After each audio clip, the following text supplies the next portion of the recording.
We are live. Forgive the delay, Matt. I'm also currently at my parents' house in DC. I came up here for Crypto Week. It's been exciting times in the space, but yeah, this is not the typical background and all that stuff that I usually have. I got nice floral patterns in the back. Thanks, Mom, for that. But hey, so Matt, pleasure to finally meet you in I guess kind of in person. Sure. You could say that, I guess. Um, yeah, pleasure to meet you as well. You've been a I feel like you kind of popped up on Farcaster just randomly out of nowhere and just became like a character there kind of overnight. It's been really weird, to be honest. Not that it's a bad thing at all. It's just a thing. I had no idea what I was getting involved with. I started in I think I got on in April. It's now July, so yeah, it's been crazy to see. And then also trying to learn and put the pieces together along the way of like, what's the lore? And it's been really cool to hear and just people be so inviting and welcoming and positive, especially you. Shout out to you. I think you gave the invite code for the Startup Radar account. So like Oh yeah. huge for me.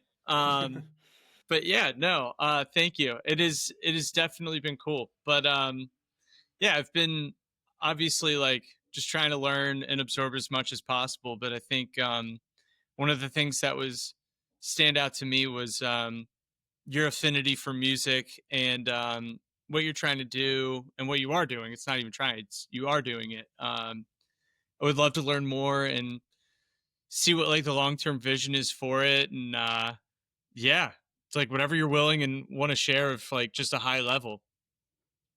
Yeah. Yeah, so I have this what is now a Far was currently a Farcaster mini app called Tortoise. It is basically a music platform for Farcaster is kind of the easiest way to think about it. And that's important for a lot of reasons. But I think just kind of the most basic way I could explain what I'm doing is that I really believe in Farcaster. I think it has grown a lot since I've been on the platform. I think it's gonna continue growing a lot, and um, if it keeps growing, there should probably be a music platform on it, and I'm building it. There you go. So what are some of the things that I guess we could start by just saying like what have been some of the difficulties of like what you've been building so far with Tortoise? What are some of the nuances that separate you from like a Spotify or any other competition that's out there and that are trying to like target that market of music in the Web3 blockchain space? Yeah, I mean the most challenging thing probably is that I'm building a music app, which nobody like making money with music is kind of since the dawn of the internet has been maybe the hardest business that anyone could set out to try to do. It's like if you want to make money, it's just probably the worst decision you could ever make is to start a music company. Um, so that's the hardest thing. Um, Separates us from Spotify. I mean, so Did I say Spotify? Did I actually say that? yeah, you did. Man, I mean, like, Nothing wrong with I'm not that. trying. No, well, I mean, I think, look, like, no one's gonna just be like, oh yeah, how am I gonna like beat Spotify? That's not how I wanted to set that up. It was more so of like, there are streaming platforms. This is how they operate. What is like the differentiator between like Tortoise and that? Not that you're trying to like take over Spot. I'm not trying to Hmm. set you up like that, but more so of like, what is it that is well, if I'm your end user, if I'm your target audience, right? Like, what's going to make me go to Tortoise over, competition that's already out there? Yeah, I mean, I don't think it's a bad question to say. The, I think it's pretty clear to anyone in the music industry, and unless you work for a major label or you're an investor in one of these companies, it's very clear to everyone that the streaming model has totally failed. Like, the musicians do, like, musicians just universally hate streaming platforms, um, because you don't make money from it. And so it it's been kind of a weird thing, because I remember about 10 years ago or so, everybody loved the streaming platforms because it was the solution to pirating, right? Like Napster and Pirate Bay or whatever, LimeWire. And Kazaa for the real OGs that are out there. If you remember Kazaa. oh, I don't, sorry. Yeah, no. I'm a dinosaur. Yeah, Napster and Kazaa and LimeWire were like the Okay. three big ones right off the bat. But yeah, sorry to cut you. No, it's all good. I mean, I actually did use LimeWire. My older brother showed me how to do it. So, yeah. Uh, But yeah, so it kind of separate. Well, streaming was the solution for just absolutely free ripping off, not only the musicians but also the labels. And when the labels get mad, and when those music groups get mad, they're like, okay, like now we need a real alternative here. So yeah, right. And so everybody loved streaming services when they came around, because it was like, okay, finally we have something that is going to actually let people get all the music they want, and we're going to get paid. Um, but it's turned out to not be not be good for musicians. I mean, probably better than pirating was, but not much, because it's just the the demand for music is so high, and like the willingness to pay for it is so low. So, and I think I don't know. I thought a lot about. It's kind of interesting because this model actually has worked for like television and movies with Netflix, and it's worked for books with Kindle. Um, but it hasn't worked for music, which I think is just kind of really interesting. And I think the reason for that is because music is so social, and like if everybody doesn't have access to a song, the song isn't valuable. So, and which isn't the case for like a TV show. Like you can just watch your show, and maybe a few friends also watch the show, but like the whole world doesn't need access to the show. But with a song, the whole world needs access to it, or that song is meaningless. Not meaningless, but it's just not as valuable as it could be. Um, and if you think of like a radio hit as maybe a good example of how it's like this, I don't know, uh, thing that just has this widespread appeal that needs to be distributed as widely as possible. So the the streaming thing has failed for music, and I think the solution is to make access to it free. Like we have crossed the chasm. Music is water now. We're never going back. You're not going to make money from charging people to access your music, and we have to find other ways to monetize it. I think a good way to monetize it is through association. So you have two like good examples of this right now, which are vinyl records and merchandise. So vinyl records are pretty popular right now. They're increasingly popular over the last decade or so. And that's not because people buy the vinyls so that they can listen to the music. It's so that they can put it in their living room, and it starts a conversation. It shows people your personality and whatnot. And the same with merch, right? It's a social proof. And merch is actually a really good example, because like bands who are very very early, or artists, are like, even before they can sell tickets to their shows, they're making money from merch. That's like the first way musicians make money. And it's because that social proof, that association with the music, is kind of one of the most valuable things that music provides. And so I'm kind of trying to give that social proof in the digital realm, or on the internet. I don't know why I said digital realm, but No, no, no. Well, I mean, it's the digital realm. It's so funny.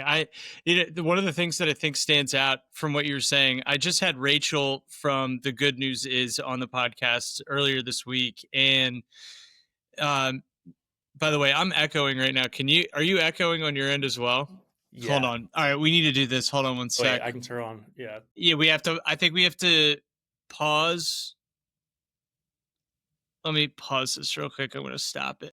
Back. Okay. So what I was saying though is, I just had Rachel on the show, and one thing that I think we're seeing a massive shift, um, is that like my generation. I'm a millennial. I'm 33 years old.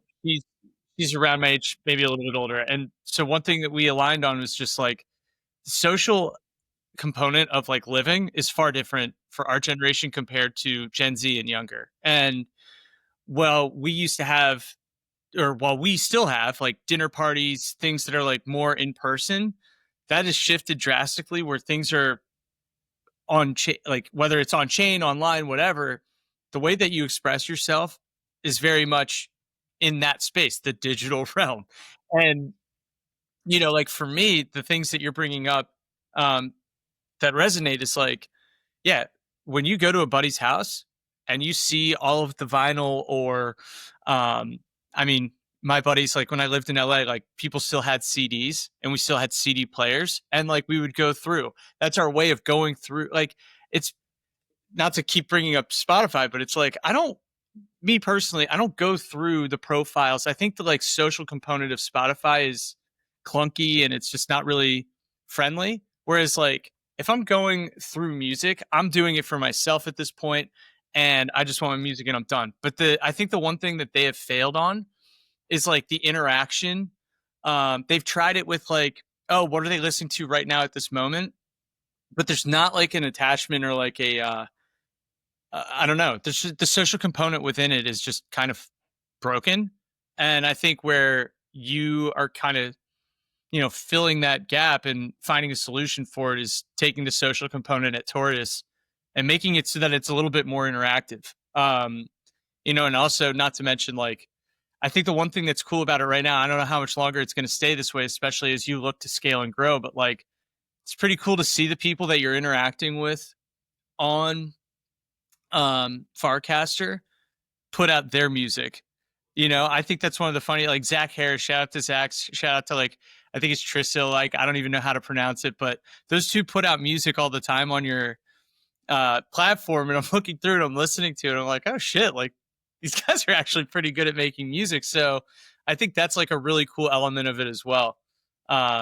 Again, I don't know how long that lasts if you're going to continue to scale and grow this thing, but I do love the like social component that you've try to capture.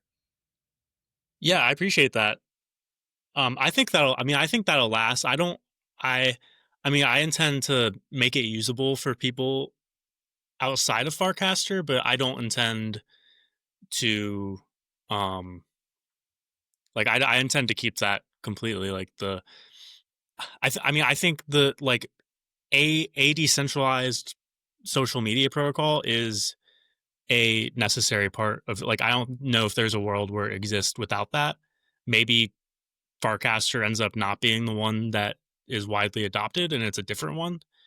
And maybe Tortoise moves so maybe there's a world where like some like mass like Tortoise moves onto Mastodon or maybe um maybe you can use it on both. I don't know. But I like having a like underlying social pro because the the vinyl is not valuable if you don't have a living room to put it in. So the the social protocol is or I guess more like your social profile is like the living room. Yeah, definitely. So I'm curious though, like for your background, are you um were you more of a music background? Were you more of a just and like computer science background? Was it a mix of both? Tell me a little bit about your story. It's a mix, but more music. I've been a musician my whole life. I'm from New Orleans originally.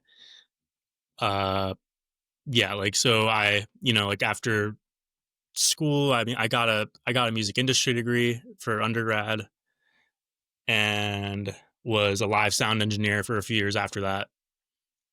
And basically, I decided I want to continue doing live sound engineering because I met the middle aged sound engineers, and they're all very kind of grumpy and jaded, and They'll tell you great stories though.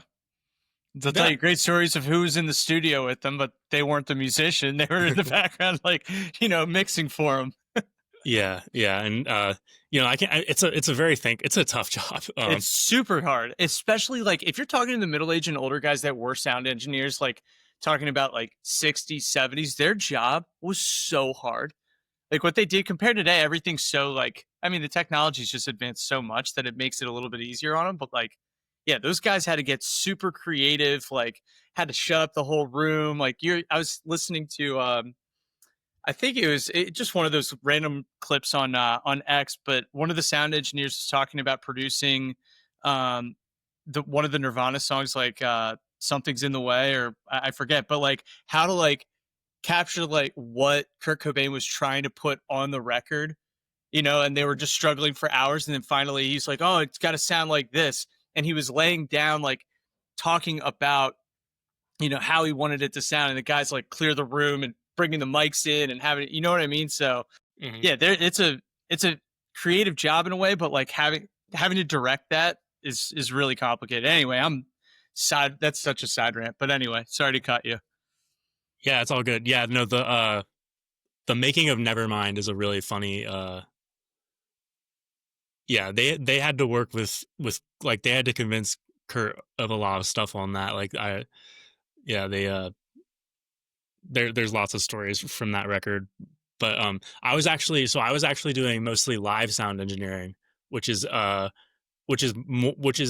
done studio stuff too. That's it's both they're both really tough. The studio stuff is just tedious. It's like, oh man, it's like editing vocals for, I don't know, if you ever watch a video of like behind the studio, like an artist release, like you'll probably notice like everybody kind of having fun, like partying or whatever. In the studio, yeah. Yeah, and then there'll be just some nerd on a computer just like trying to like keep up with everything they're doing, and just like maniacally like having to like keep like, add more tracks and like keep the track going and like edit vocals. And but yeah, live sound engineering is tough because nobody notices you unless you mess up.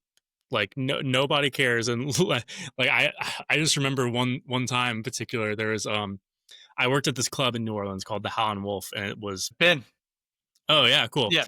And so, it's like an 1800, it's literally, it was like a horse stable built in the 1800s, maybe even earlier. So it's just this big old rusty warehouse. All the cables are like, if you look at the ceiling, you'll just see just like random cables like tangled, and like, and those are the This cables that, isn't Howlin' and Wolf. That's not on Frenchman, is it? no. I'm thinking of something else then. I'm thinking of a little club on Frenchman. I thought it was called that. Anyway, sorry. Um, no, it's all good. Uh, So Hound and Wolf, it's a so you were a live live engineer sound. there. Yeah, live Yeah, sound engineer there. So what were I totally derailed you, man. it's okay. So what were some of the difficulties with it? Oh, I was just gonna give an example of like of a show I was doing. So I was saying like it's this old rusty place. None of the equipment really works reliably, and there was one show where um the singer's mic just stopped working. Like it was, I don't remember if it was a cable or it was the mic, or, but that was the problem, was we didn't know exactly where the problem was. And I just remember the moment it stops. That it's an 800 person, or actually no, that Howlin' Wolf's bigger. I'm thinking of a different place. A big room, and you're the sound engineer. You're kind of in the back of the crowd, and the problem starts, and just a whole room of people just like turn around and look at you. Like the music stops, and then a whole room of people just turn around and look at you. It's like a very and then you have to, and then that's when you're doing like technical uh problem solving. It's a So really tough job. so how did they get out of that pickle? Like, did she just move to another mic, or were all the mics dead? um I I switched out mics and cables until it worked. So Yeah. wild. It feels like it's, an eternity, but it's really like 30 seconds of just delay. You're like, what the fuck? But no, that's awful. It is a thankless job. But so what's some of your I love asking people like what's your music inspiration? What are some of the things that you grew up listening to? What's your music taste? So the Beatles are the first music I kind of fell in love with, and I mean that was kind of my like initial like because of what my the first music you listen to is usually what your parents are listening to, and that was like classic rock. And my older brother, is also a guitarist, significantly older than me, like 5 years older than me, and so he's like turned me on to a lot of stuff. Um, but yeah, I really liked the Beatles, and I mean like Led Zeppelin and stuff like that. And then kind of later on, like middle school age, I got into like 2000s kind of garage indie rock, like the White Stripes and the Strokes. Um, Do you like the Black Keys, or is that uh, controversial with the White Stripes? no, no, yeah, You yeah, the know Black that Keys. you know that beef with Dan Arbach and Jack White, right? Honestly, it rings a bell, but I forget.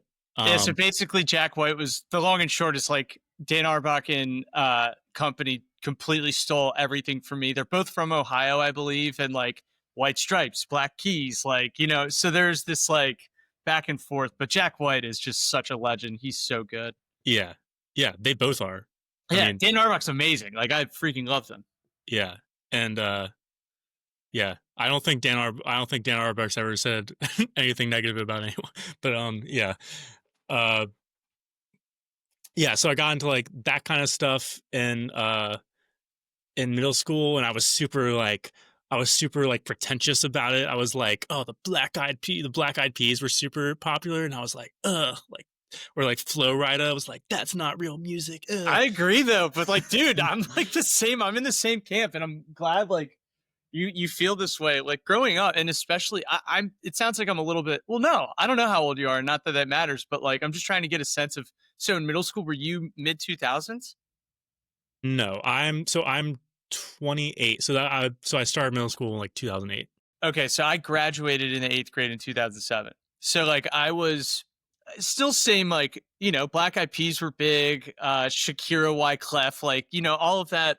If you had ringback tones, like but no, that it was so funny growing up, especially in high school. There was this like gatekeeping of music, and like if you were the person that found found that song and it's on your iPod, and like you're in the car driving somewhere and you play it, everyone's afraid to ask, like, dude, what's that song? You know what I mean? There was like this because you don't want to be the person like stealing like their gem, and I think there's something to be said about that in like capturing that music, but then also putting it on display. Like there's like a sense of pride of like what music that you're listening to, what music you've discovered, and then just having like the vinyl on display on a profile. And I think that's what I was referring to earlier about Spotify not really capturing that element of music. There is this like collector mentality and taste that I think should be like a little bit it should be advertised a little bit better than it is. I would love a platform like that that really showcases like my taste, what I've collected, and be able to brag about it to my friends. Yeah. The example I always have with that is Tame Impala. I was listening to Tame Impala in like 2009, and they became like the biggest rock band in the world about 10 years later. And I was just like I wanted people to know, but So Tame Impala is awesome because it's one guy. It's Kevin, isn't it? What's his last name? Kevin Parker, Kevin yeah. Kevin Parker. Yeah, yeah. So like you have him, but then he tours, and it's with Pond, right? Yeah, like I love Tame Impala. I think they're great. Yeah, it's probably one of the biggest inspirations for me behind how I make my music, because I make a lot of like kind of not similar enough music to that, and it's just and I do it just all myself. And that was a big inspiration for me because wanted I've always liked I'm a bit of like a selfish like every time I'm in bands I'm a bit kind of I get a little controlling and Controlling. yeah, it's So do you know? Do you listen to Mac DeMarco at all? I think same thing. he fits in that category of just like has the sound in mind, produces it all himself. Yeah, You Prince know, did the same thing. Chuck Berry did it as well. Brian Wilson. have It's you been a thing. have you heard of the band? Oh, it's for sure been a thing. Have you heard of the band? This is so funny. Goose, the jam band. Oh, somebody at a Farcaster dinner brought that up last week. Um, They brought yeah, up Goose. yeah, he's really into. I think his name is like what's his profile? It's like Bry. I think his profile is literally Bry Deadhead or something. Yeah, That's awesome. Brydeadhead.eth. He's going to his 100th Grateful or 100th Dead and Co There we go. concert. Yeah, I mean, if you have a name like that, you've definitely heard of Goose. There's a bit of a rivalry between Goose and Fish. Like there's because it's generationally like just different. But they so I went to a Goose show when I was actually in DC, and they do a lot of covers. But you mentioned Prince. This is what made me think of it. They played the song "I Will Die for You." Do you know that song? No. You have to look it up when I'll like maybe I'll edit it in Okay. into this show, but like it's such a like like corny, like goofy song from that time period, and no one knows it. But my brother and I, like my dad would make us watch Purple Rain, the Princess, so like we knew the song from the movie and we're singing it verbatim, like word for word, and so like everyone's kind of in the crowd like, dude, who is this? Like, is this like they're like I forget, like one guy in the crowd, because we're like giggling, like laughing like crazy, like the fact that they played the song. And one of the guys just comes up to us and he's like, is this like, he said someone so random, like, is this Kenny Rogers? Like, dude, this isn't Kenny Rogers. It's Prince, baby. And then like everyone's like, oh my God, like how this is a Prince song. But anyway, no, I love music, man. And it's so cool to hear like, you know, stories of inspiration and like what you're listening to. What are you currently listening to right now? I've been listening to a lot of like uh I've been listening to a lot of country music lately. A lot of like country and folk music. I go through like pretty intense phases of like listening to particular genres and artists and I kind of fixate on it for a bit. I think the country music's a bit like because I moved out of like New Orleans. I moved away from New Orleans for the first time like a year ago, and And where are you now? I'm in New York. Nice. Yeah, so I think I've been like I think I've been kind of like listening to the even though music's not. I mean, New Orleans is more like jazz and blues, but It's the amazing music scene, by the way. For those that of don't know, course, New Orleans is literally like, I know it has the jazz, but like, man, the live music and the talent that is out of New Orleans is like insane. Every street corner, there's someone, you know. yeah. I think I mean I think that's a big reason that I kind of recognize the opportunity with music too, because music like New Orleans is not just like the like there's other big music towns like Nashville, and LA and New York as well, but and Atlanta. But the thing is, like those towns, they also have money. Like there's also like a music industry. In New Orleans, there's no music industry. There's just a lot of music, and nobody's making money, except for like the tourism industry. Um, so it's like I think seeing that is kind of a big reason I see like the um the disconnect between the value created in music and what is being captured. Right.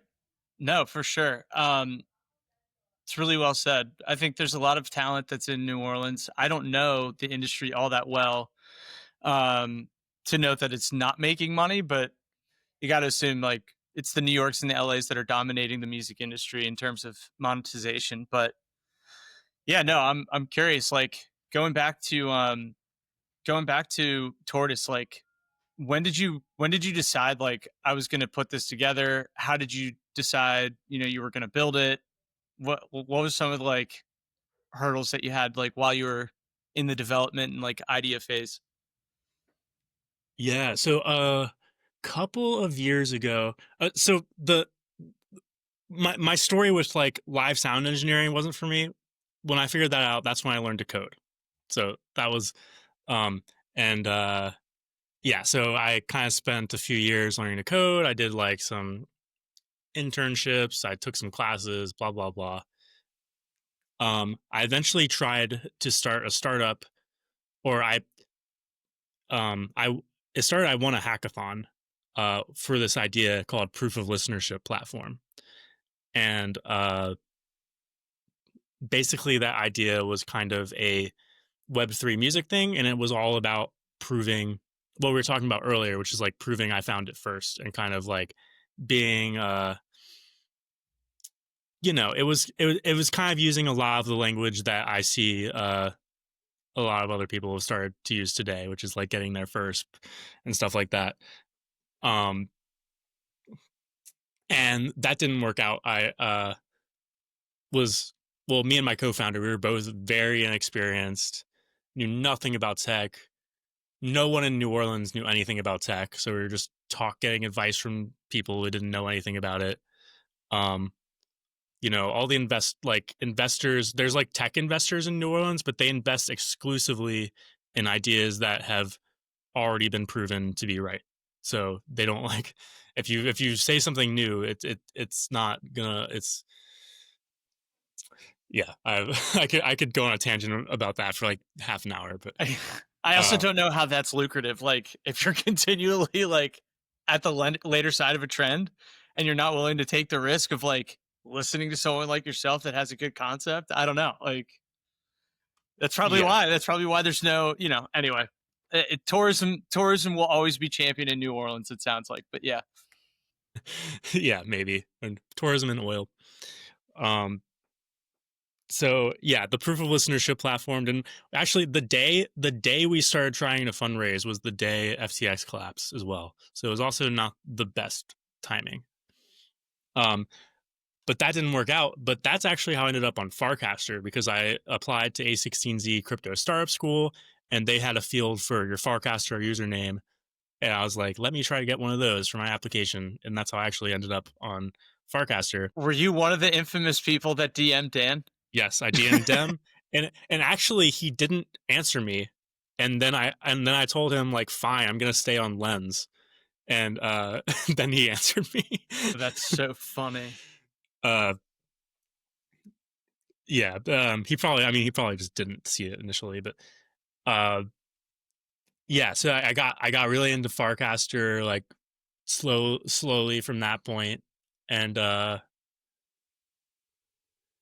yeah, it was um yeah, it was really cool, because it was like I remember reading the Farcaster docs, and I was like, oh, this is like, because I had been kind of sold on this idea of Web3, like an internet like you can own, rather than like you control like what you're doing, you control your data, you control your followers, blah blah. And I had been sold on the idea, but like I was still like looking for like someone building the idea.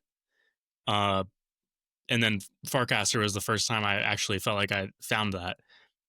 Um, so yeah, fast forward like a few years, Farcaster releases Frames V2, which is now called Mini Apps, and that um, you can of course play audio in a mini app. And I saw that, and I also, you couldn't at the time, but I assumed probably they're going to let you minimize it and let the audio keep playing, which is the case now. So as soon as that came out, I got really excited about that, because as a musician, it's really hard to share music on social media. I've always been jealous of like visual artists, because they can just share their art and on the internet, and you just see it. Like I if somebody posts like a painting on Instagram, I see it in a split second, and I have consumed their mastery of the craft instantly. Musicians don't get that. If you have a boring intro, you're nobody 3 cares. seconds. You have 3 seconds to make an impression, right? Yeah, so I've always kind of had that frustration. And basically, the only way if you want to share music on social media, uh, before Tortoise, you had to make video content. That was the only way. Um, and I always find that very frustrating. So when they released mini apps, uh, I kind of saw this opportunity for an internet, social media, an audio native way to share on social media. So that's why I built it. And the original version I built was called InFeed, and it was literally because I wanted to share my music on Farcaster. And so that was I kind of the remember InFeed. I remember it oh being named cool, that. Yeah, yeah, yeah. yeah, yeah. So that was the original idea. And then with Tortoise, um, I don't know. Trying to remember what the tourist thing. I just saw all these people starting projects, and I think like Clanker was starting, like Clanker projects were starting to be a thing, and I was like, oh, I could actually, because like, oh, I'm like, I don't have I didn't go to an Ivy League school, I didn't work at a big name corporation, and as much as VCs would like to say otherwise, that basically means that they're not going to listen to you at all. um so I when projects started using launching these Clanker tokens It's Capital. to You know raise what? capital. Yeah.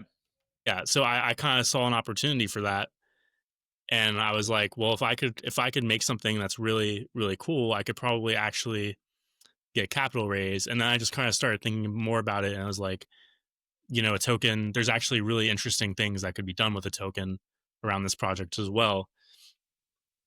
Um, Oh, and also the warplet, which is the the I mean, I don't know how familiar listeners going to be, but like the in-app wallet and Farcaster Wallet. Yeah, yeah, yeah. yeah, the Farcaster wallet. When that came around, that was like as soon as they announced that, I was kind of went into, I was like, it was like, um I can't remember the term I'm trying to think of, but it was I knew I needed to build this right away because, well, it was the Farcaster wallet and the Coinbase announced they were building a Farcaster app around the same time, and it was like, um so there was going to be all these users with money on Farcaster. I was like, okay, if I don't put a revenue model into InFeed, would be really stupid. So, um yeah, I guess that's kind of a lot of factors, but kind of all those things made me realize I need to build Tortoise. It's awesome. No, by the way, when did the Farcaster Wallet, Farplet, Warplet, whatever people want to call it, when did that come about? Because, like I said, I got in April. Was so I don't know what it was really like on Farcaster before April. So I can, so, um, I'm looking up a cast of mine right now because, well, yeah, so 5 months ago, um, because the cast is loving the Warplet, so it was called the Warpcast wallet. So the wallet's only been around for 5 months. Yeah, yeah, That's crazy. That's crazy. I can't imagine. See, the thing is I can't imagine Farcaster without a yeah. wallet. You know It's what I funny. mean? You guys have endured some stuff. I mean, the OGs, tip of the hat. That's so crazy. Yeah, I Uh, mean, yeah, I mean, I remember it before it had any users whatsoever. uh, 37 people. yeah, yeah. I Yeah. mean, I was at the first FarCon, and there was probably about 37 people there. You know, it Was was that in LA? that was in Boston. Oh, the first one was in Boston. Then the year after was It was in LA. LA. Yeah, and that one was way different. And you went, right? You've been to all. Didn't you post the other day that you've been to every single FarCon? Yeah, yeah. I was thinking I'm gonna need to remind people about that again soon. But yeah, Hell yeah. No, you should. Just a quick reminder, everybody. I've been here long before you. Yeah, I think. Do you know? Has there been any? I know, like a couple of weeks ago, they were talking about it being in like. Didn't someone say they wanted to Rome. do it? Is that official? Like, is it going to happen? I think it will. Interesting. It seems like that's what's going to happen. Yeah, Interesting. Wow. What are your thoughts on that? I think it's awesome. I think it definitely needs to happen outside of the U.S. Without a Uh, doubt. yeah. So I mean, Why not Rome? yeah. Why not? I've never been. I would love to go. So It's a very cool city. Obviously a lot of history there, but like underestimated. There's actually a lot to do in Rome. That's like the thing that I kind of like was taken back by is I've spent like a really good for an American boy, like I've spent a pretty good time in Rome. One of my really close friends lives in Trastevere, which is like a really cool part of town. But I mean, just for like, I'm just thinking about it because the first FarCon I went to was this one, and the way that it worked that I thought was so good is like you got to see so many different parts of the city. Um, you know what I mean? And Rome, as there is a lot to do, it's so small. So maybe that's advantageous. Like maybe that's a benefit of doing it there. Is that it's easy to hop around. I just don't know like where they would do events and stuff. You know what I mean? yeah. Yeah. TBA. I don't know what you mean because I've never been there, but Yeah, I yeah, definitely believe you. yeah, yeah. I mean, it is literally like you could walk that if you really were ambitious, you could walk around the entire city and see everything in a day. Wow. Yeah, Yeah, I didn't know that at all. but yeah, it's it's pretty dense. I mean, like, I mean, it's a beautiful city. It's cool as hell. I'm curious how they would pull it off though. But yeah, yeah, definitely cool. If it's your first time in Rome and it's a FarCon event and that's what's bringing you there, so cool. Yeah, I would. I mean, I would. I've never been to Southern Europe at all. I would really love to go. Um, yeah, No, I mean, and there's also so much to do. If you make a trip of it, I mean, it's you can go to a lot of cool cities around too. But yeah. So what's coming up next for Tortoise? Do you have anything that you're currently working on that you can share, or anything that people can be expecting from it? What's been like the top of mind for you right now? yeah. So, you can expect. I mean, I'm going to continue to make it easier to share. Um, like it's all about social proof. So I'm working a lot of stuff that just makes it easier and easier to share. Like, oh, this is my collection. To share your profile and just to like kind of close the gap between the Farcaster feed and Tortoise as much as possible. So there's lots of stuff with that. There's stuff I'm doing with the token, integrating the token in the app. Because the the idea around the token is that is kind of like a win together mentality and kind of um a way for people to have a chance to have ownership of it if they want and to have a kind of a say and the curation on the platform. So things are coming with that, and then having it work as as a standalone app, and then having it work without a Farcaster profile. Wow. Um, So that's all on the roadmap right now. yeah, I mean, all that stuff is none of that stuff is particularly difficult. So yeah, that'll I mean that'll all be within the next few months, I think. That's awesome. No, really exciting stuff, man. Yeah, and then are you on X? Like, is Tortoise on? I don't use.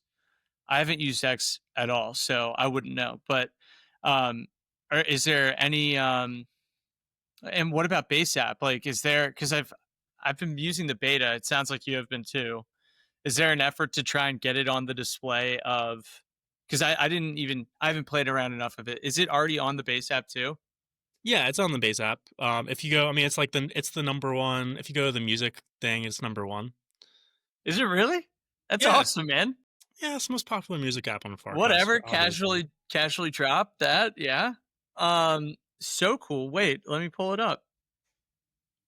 Just for the viewers at home. I don't know if you could see my screen. Can you see my screen? I can see your screen. Yeah, Does it say Tortoise right there, number one? Yeah. Look at that.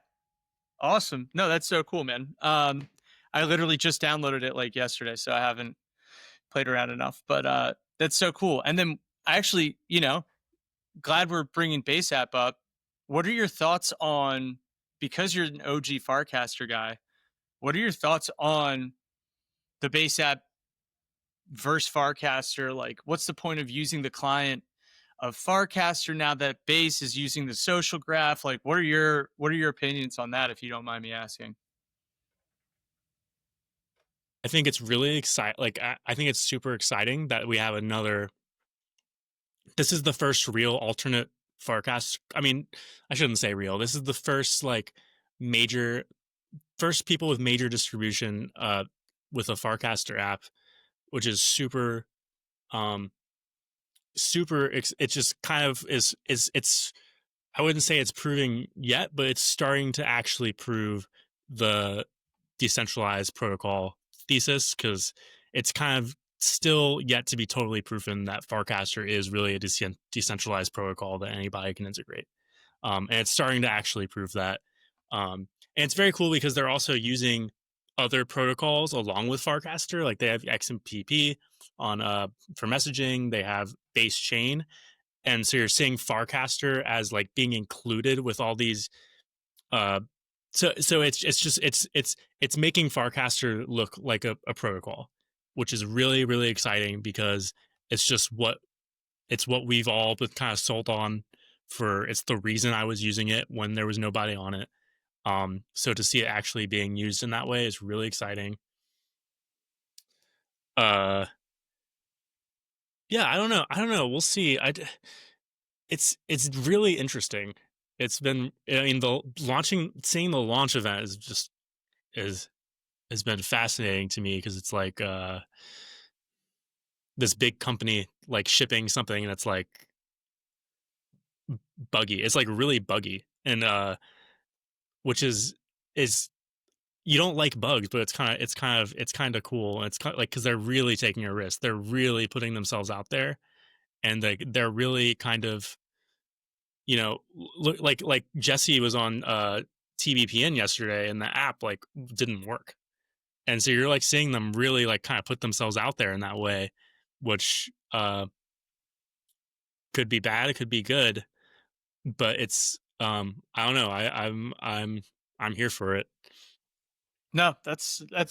Thank you for. I didn't mean to put you on the spot if that in any way was, but I think that answers it because for me, still being relatively new, I look at it and I'm like, okay, what's like drive? I'm thinking about it from like a business standpoint. It's like if I'm Dan, if I'm V, if I'm a Merkle team, like what's really driving revenue for us, right? Is it the client or is it the protocol? If it's the protocol, then like no sweat off my back. Like I don't care. Like this is just major distribution for us to have another client from one of the most prominent and like biggest companies you can say in the world now. I mean, it's like Coinbase is an S&P 500 company. Like to get distribution from a platform like that is major. But again, it's like for me, I'm kind of thinking in the back of my mind is like, is this going to crush Farcaster? Like, I don't know. Like, that's where I kind of had question marks. But again, like, what is it that people are most excited about? What sold everyone on getting on to Farcaster in the first place? It's the decentralization aspect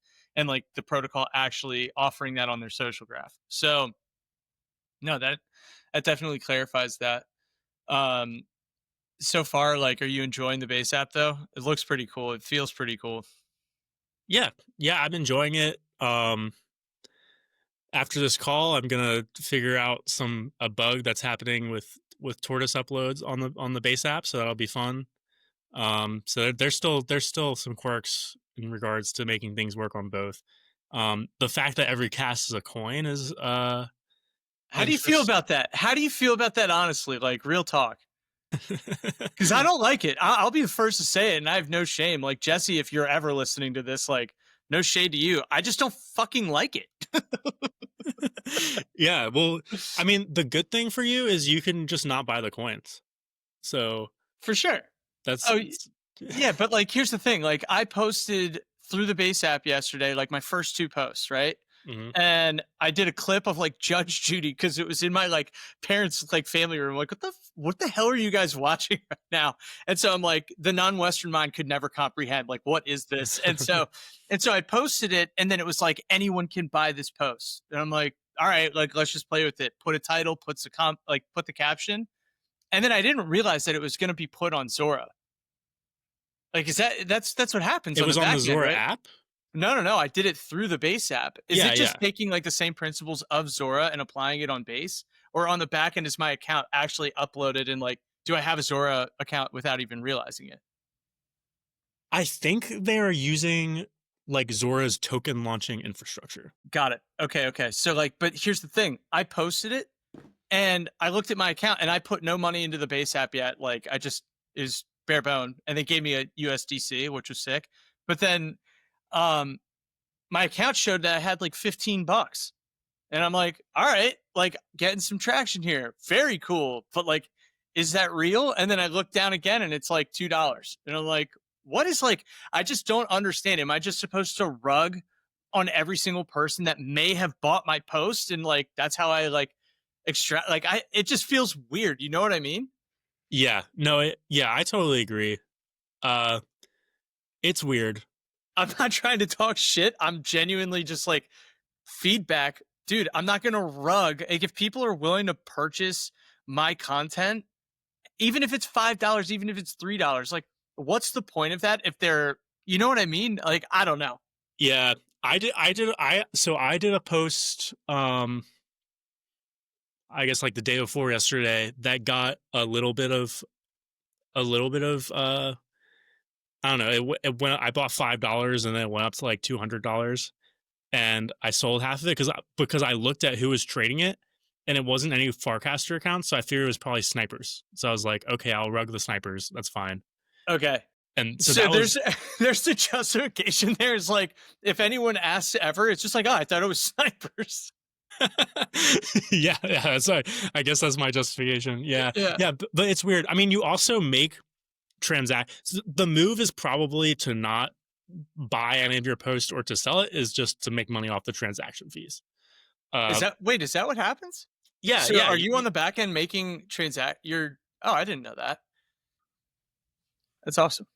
It's probably insignificant because I didn't recognize it. So it's not like a lot of transactions are happening. just immediately changed your mind, I guess. Yeah, yeah. Um, I don't know. I mean, I think it's cool to experiment with new things. There's like, there's a few platforms doing song coins too. And it's like, I try it. I try it.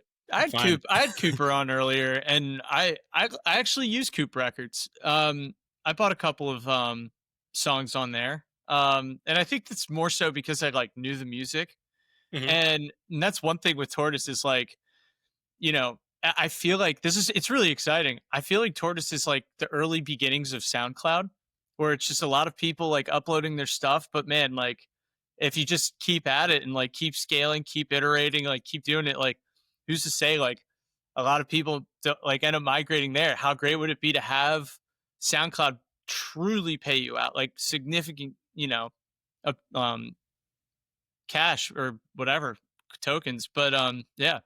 Yeah, and not only would you get paid out, you would have like direct connections with all your fans on a permissionless protocol. Yeah. Yeah, exactly. I mean, this is one thing. Like, I go like music industry events sometimes. I talk to a lot of people in the music industry, and they're all. I mean, first of all, they all hate crypto, but they're all constantly begging for. They're all literally constantly. They're like, we need better ways for artists to get paid. We need better ways to confirm it's not AI artists and it's real people. We need we need more ownership of our, like, they constantly beg for crypto and then they hate crypto. Yeah, because of the taboo around the word crypto, and I think the best way around it is like, don't say crypto, don't say blockchain, just say these are new like revenue streams and new ways of, monetizing your work and building a true audience, an authentic audience. And they go, cool, how's that? And then it's like, don't worry about it. Yeah, but it gets me so fired up when I hear people say these things. And like, maybe the most common advice that gets told to musicians is that you need an email list because platforms can rug you whenever they want. That's like one of the most common, and like every time I hear that, I just get so excited. I'm like, when you guys realize what's happening, It's gonna happen. It's inevitable. I think there was a congressperson that came out yesterday, and I'm not even gonna act like I know the guy's name, but basically the way that he articulated the Genius Act and all of the bills that just got passed this week, he was just like, "You guys don't understand yet. The internet. This is the internet. This is the new wave. This is the new iteration of the internet, and everyone will be using it. It's inevitable." And so I think for you to just like be at the early stages of it, but also have the understanding of it, continuing to build on it. It's just an inevitable thing. Like you're gonna see a lot of people move into the industry fast because they don't even realize what the industry is. They just think FTX. They think Sam Bankman-Fried's, fro and like him in the Bahamas doing God knows what, or Bermuda, wherever he was. And that's what they're stuck with right now. But people have the attention span of a goldfish. It's only been 3 years since that occurrence, where it's like, yeah, maybe 5 years from now, people will completely like be removed from it. And also, I'm pretty confident that you're going to see price. Money doesn't talk; it screams. Like when Bitcoin and ETH and all of these like major networks are starting and their tokens like popping off, it's going to be like something you just can't avoid anymore. And the music industry especially has a problem with streaming, as you said at the beginning of the show. Like there's just a need. There's just a need to fix the model right now. money doesn't talk; it screams as a bar. That's awesome. Yeah, thank you. Did you come up with that? Of course not. Of course not. Oh, okay. No, no, no. I wish I could coin that, but like it's true. Money does not talk; it screams.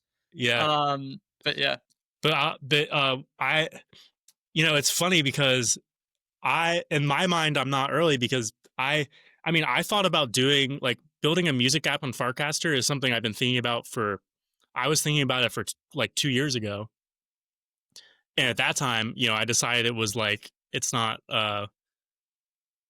Farcaster's not big enough, blah, blah, blah. And so I think that's kind of, and then 2 years later, I'm like, damn, I really wish if I had done that and I just kind of stuck with it, like that would have been really good. So that's kind of how I'm thinking towards the future is like every time I start thinking about that, like, oh, it's not big enough or whatever, I just think about a few years ago when it was nothing. yeah, it's And all relative, man. It's yeah, like, yeah, people like, oh man, if I knew about Bitcoin at 6,000, like, we wouldn't be having this conversation. Well, I did know about Bitcoin at 6,000, and I sold my Bitcoin, like I sold my ETH when it was like trading in this like, you know, it was at like $10. You know what I mean? It's like, but relative. This is my point. Is like relative to the rest of the world right now. If you look at the metrics of like who has a wallet, just something so basic like that, you go to a normal household in the United States and ask who has a wallet, that number is staggeringly low. Especially, so I just think like you could beat yourself up on being like quote unquote late because you had the idea 2 years ago, but like no, I mean, there's still like I still think like with Coinbase making this like announcement and really pushing the base app, Farcaster's catching traction. I do believe, and I think we can both agree, like in terms of SocialFi, I think we're in the like I think this is kind of the going to be the cemented place where you're going to see, all the traffic and all the people come. I think this is the town hall for Web3, and yeah, I mean, look, dude, you're already the number one music app on mini app on the base app. If you keep that position and keep building it, like inevitably those Coinbase users are going to be coming along, and they're going to how many ask the question like how many people like music. I think yep, it's a lot. I think it's a lot of people. So it's just, yeah, I think you're still very early. yeah, I appreciate that, and I agree. Yeah, well, awesome. I think that's a good way to wrap up on a high note. But Matt, I really appreciate you doing this on a Friday. Next time I'm in New York, which will be very soon, hopefully we can catch up. And yeah, whenever you want to come on the show, if you have anything new, if you're trying to, you know, get the word out to the 37 people that listen to my show, I'd love to have you back on. Absolutely. Yeah, I'd love to do that. And yeah, it's been really fun. Thanks. You're the best, man. And I appreciate it. You're the OG's startup radar contributor. So I really appreciate it. Yeah, likewise. Awesome, man. Well, take care. Have a great weekend. You too. Bye. Bye.